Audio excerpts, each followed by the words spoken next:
Top of the morning, Dan and Amy doing our postmortem on last night's Republican presidential debate. Illinois did get some nice profile, got a couple of mentions in the debate, and what I learned from the pieces that prefaced some of the questions asked, some of the public policy questions asked, is that Illinois is basically a lawless, radical abortion on-demand haven featuring a doom loop metropolitan area. Which, that's about right. Yeah, got to put that on a T-shirt, right? Yeah, so that was. Oh no, you should keep Chicago out your mouth. No, I'm just referencing. It's nice to get some national publicity. Okay. Continue to bring people in to this growing state. I'm told. Sports guys might not like that comment, but okay.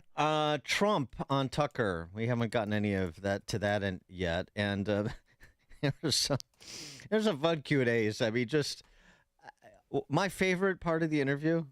What? The questions that about Jeffrey Epstein being profiled is Trump worried about being assassinated? Are we heading to civil war? There's two favorite parts. Oh, all right. And it's just like ancillary matters, but they're just fun. Trump and Tucker Carlson taking turns pounding Chris Wallace. I said, how come? And this was in front of. Probably not a friend of yours, Chris Wallace. He was the moderator. Not a friend.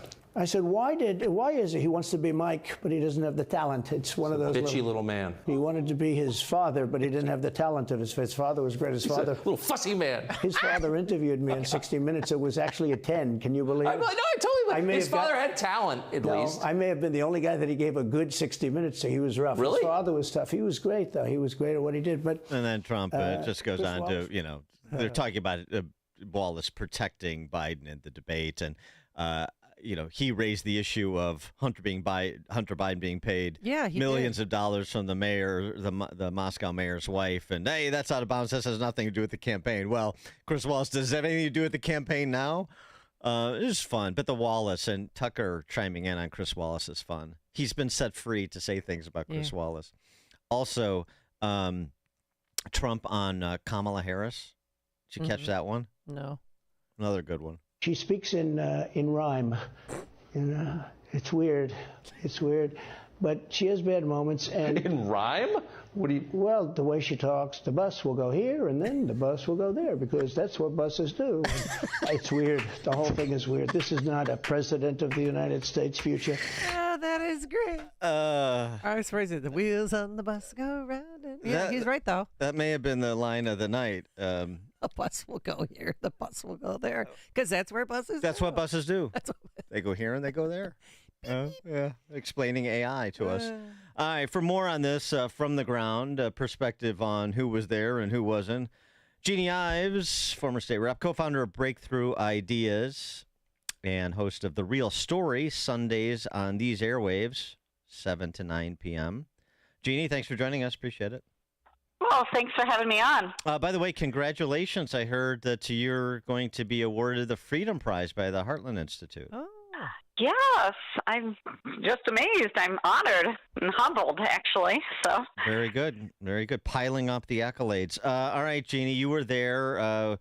Did you get to rub elbows with your betters in the D.C. press corps? Well, what's interesting, I just randomly sat next to the writer from the Wall Street Journal, and then, of course, I went and looked because they're fiercely typing, hunched over their laptop the whole time while they're listening to the debate, and I was like, wow, these guys are really working. I'm just kind of observing what's going on, and the story was out, and I looked at the guy and like, oh yeah, those were the two guys that I was sitting next to.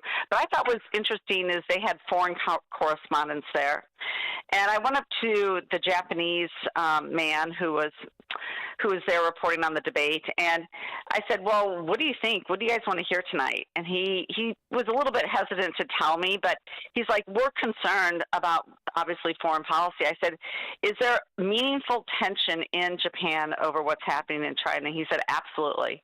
We are very concerned about who's going to be taking office. And then later on, after the debate, I said, well, what did you like? What did you like what you heard? And he says, well, we Japanese, we like Trump. Really? That's what he said. So I thought that was interesting. And then also in front of me were the Voice of America folks, and those guys were all Ukrainian and Russian, the ones that were in front of me. And I said, so what do you think happened with Prigozhin? I asked one of the guys from Russia, and he's like, Putin can kill anyone he wants to. And then Nikki Haley, actually to her surprise, she just flat out said Putin killed him. Yeah. Yeah, right. Because he did. Which I thought was a pretty bold statement.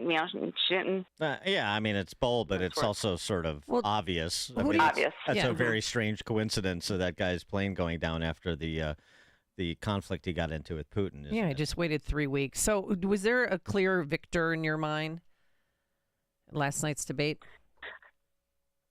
Well, I mean, I thought Vivek did a great job, honestly. He had all the one-liners and everybody looks for a talking point, and everybody looks for just that short little thing that tells you what you want to hear in a quippy way, and he kind of shined in that regard. He was not boring whatsoever. And at the same time, I'm having this group chat with my kids, and of course, they're of that younger generation, and they put him on top. At least one of them did. But the other thing is, though, I also do feel like he's a little bit auditioning for second place. So he didn't really attack Trump at all, and but I'll tell you what. Also in the spin room afterwards, Vivek's people were on it. I mean, they were just as sharp as he was in their responses, and they were not dull and boring, and they were of that generation. Wait, you got in the spin room? He had a good shine. You got in the spin? Yes, I was in the spin room.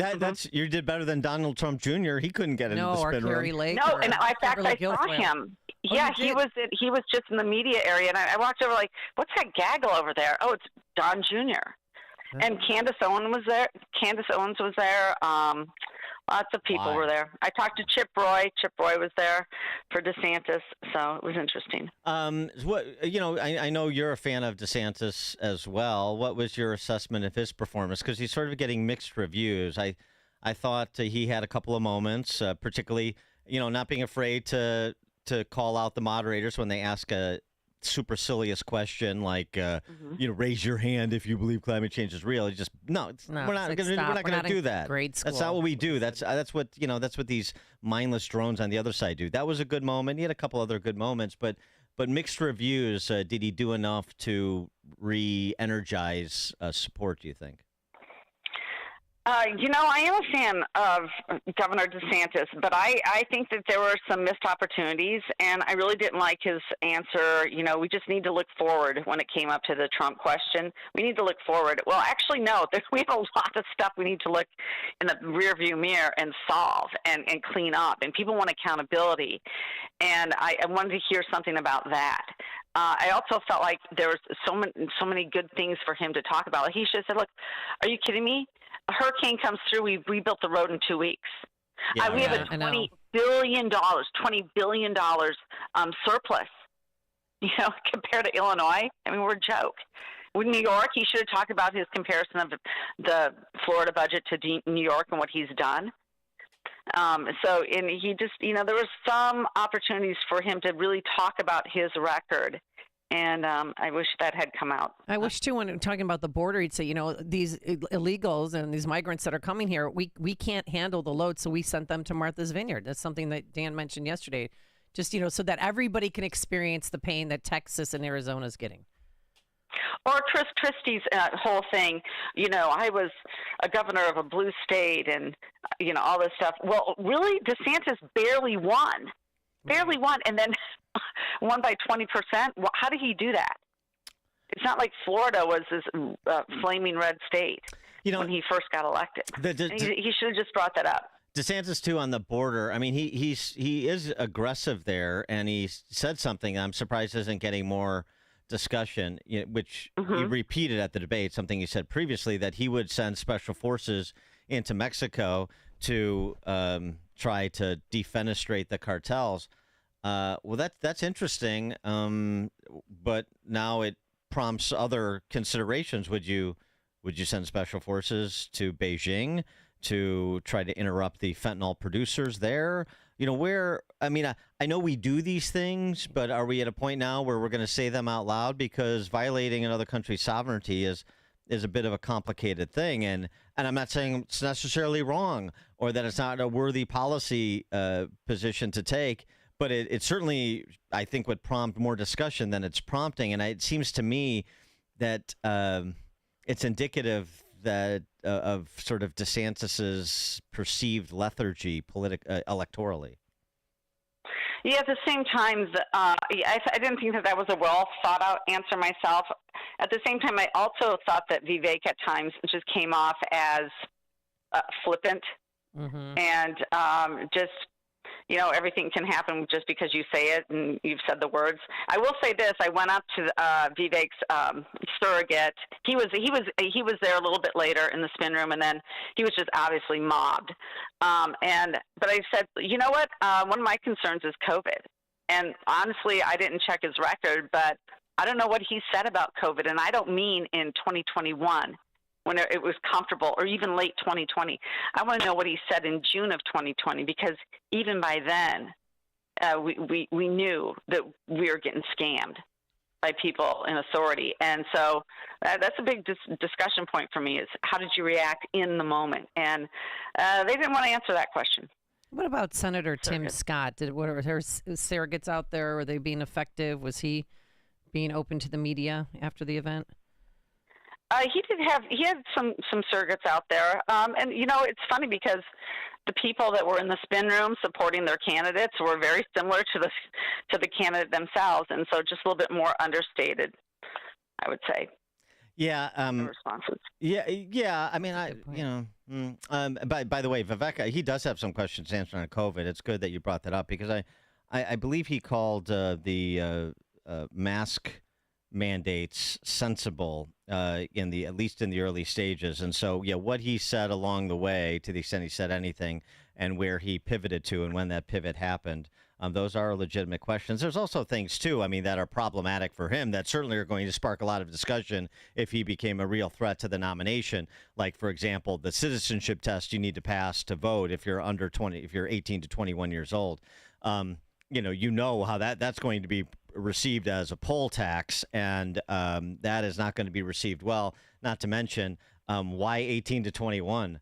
How about having to pass a citizenship test regardless of age? At this point. But anyways, just things like that. His position on national service.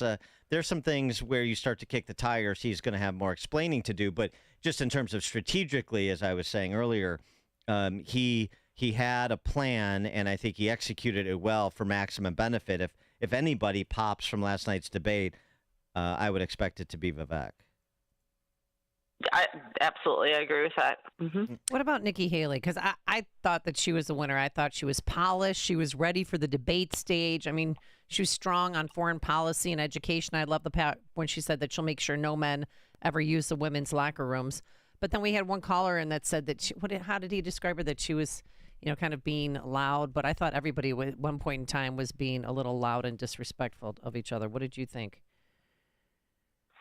I got that same feeling, and I actually thought that her response on Ukraine was pretty good. Mm-hmm. Really, I thought that she did a nice job in highlighting her experience and essentially saying they are our first line of defense. And I think it may have been a mistake for Vivek to so quickly say, "I'm not going to give them another dime." That's a pretty big order to go out there, and I think you could even tell the mood in the media room at that point was like, wow, that's kind of a mistake on their part. That's what the feeling was, I think. Well, yeah, I'm sure it was. I'm sure the media thought it was a mistake because they're not members of the Republican Party. But right, where support for open-ended funding of Ukraine is today is not where it was 4 months ago. And so I think it's actually pretty safe. Not to mention, it feeds into the contrast that Vivek is trying to drive, which is, I'm not a super PAC puppet, they are. I'm not a neocon warmonger, they are. So, I think, he's not trying to get the sort of establishment Republican Beltway crowd. He's trying to get whatever populists are out there, particularly younger people that are not already attached to Trump. Yeah, I also think, though, that's one of those moments where I look at him and I said, well, okay, should have had sort of the same response to to the other question about raise your hand about climate change, you should have the same one. Like, why are we playing this game? You're taking one of the most serious foreign policy conflicts, and you're asking us to raise our hand on one particular issue. Yeah, and I think that would have shown a little bit more maturity rather than pandering to the populist movement and the right wing part of the party. Which I mean, look, I think that I'm conflicted on this topic myself. I mean, I want accountability, and I don't want troops on the ground there. By the way, they are. Right. You talk about going across borders. Delta Force is there. Right. Everybody knows it. Right. Right. So speaking of race, break. Oh, we're not going to have troops in Ukraine. Well, they're there. Sorry. Yeah. News, everybody. And more have been 3,000 guardsmen reserves have been scrambled by Biden in preparation. So this is why it's a concern. Speaking of the raise your hand, raise your hand on Trump. Who would still endorse him if he was convicted or something like that. Basically, will you support Trump if he's the nominee? And of course, 2 did not raise their hands, and Ron DeSantis was a little slow on the draw to raise his hand. Should I not? Is indecisive. But it was interesting when Chris Christie, decided to lay it straight from his perspective to the crowd. I mean, he was inaudible because the boos were so vociferous. It was outstanding. I mean, that he got booed like that. But here's the other thing that was missing for me in the whole debate is, we have a weaponized DOJ, and they're going after pro-lifers, and they're going after school board members. Nobody said anything about those people in prison for J6 parading in the Capitol and how they're being treated. I was looking for that. I think it's a big issue. The unequal treatment of them compared to the 2020 rioters. And I was shocked that nobody would say it. It was almost like it was, I don't know. I guess there's a lot to be said, and you can't say everything in 1 minute. I get it, but I think that's really something that has to be dealt with. Yeah, well, I think that's a good example of something where somebody could have, opportunity where somebody could have separated themselves had they gone there. But, all the consultants tell you got to be perspective. Don't talk about 2020. Don't talk about J6, this and that. And, they missed the point. And I still don't think DeSantis is, it's not he needs, even though he's still murky on a value proposition, he needs like a persona pivot. And I just think I don't see him being as freewheeling as he was and has been as governor. And this is what I think it was better. He had some moments where he was, and those were the moments when he was freewheeling. Those were the moments he had in that debate. And I still just think he's struggling to find his footing. Absolutely. Anything else seems a little bit contrived. It's like his speech is contrived rather than natural. And and I've heard him. I mean, I've been to, meetings in Florida, and I've heard him speak, and he's impressive. Yeah. He seemed a little nervous to me last night. Well, I don't think. I mean, final thought on this. Did anything from the Trump interview to the debate last night? Do you think anything changed the fundamental nature of the race at this point? No, not one bit. I mean, other than obviously, who's going nowhere very quickly. And I thought Chris Christie really failed badly, and I think that's great. Yeah. He wouldn't. He will bow to no man except if he wants a job from that man, like when he wanted to be AG. That's when he will bow. As I tweeted out when he gave that constitutional moral defense. This is a guy. This is why you can't trust prosecutors for executive positions in public office. Another amoral, transactional prosecutor who right now would be very comfortable in Biden's Department of Justice. That's Chris Christie. Jeanne Ives, co-founder of Breakthrough Ideas, former member of the Illinois House, host of The Real Story. That's her program Sundays, 7 to 9 p.m. on these airwaves. Jeanne, thanks for joining us. Thank you for having me. Thank you. And she joined us on our turnkey.pro answer line. You're listening to Chicago's Morning Answer with Dan Proft and Amy Jacobson on AM 560. The Answer. You can't live forever, but your legacy can. For over 185 years, families have trusted Catholic Cemeteries of Chicago with 47 locations throughout Cook and Lake counties to set their legacies in stone. A prepaid cemetery plan locks in today's prices and safeguards against rising inflation. Visit CatholicCemeteryChicago.org or call 708-236-5490 to schedule a free consultation today. Balance of Nature's fruits and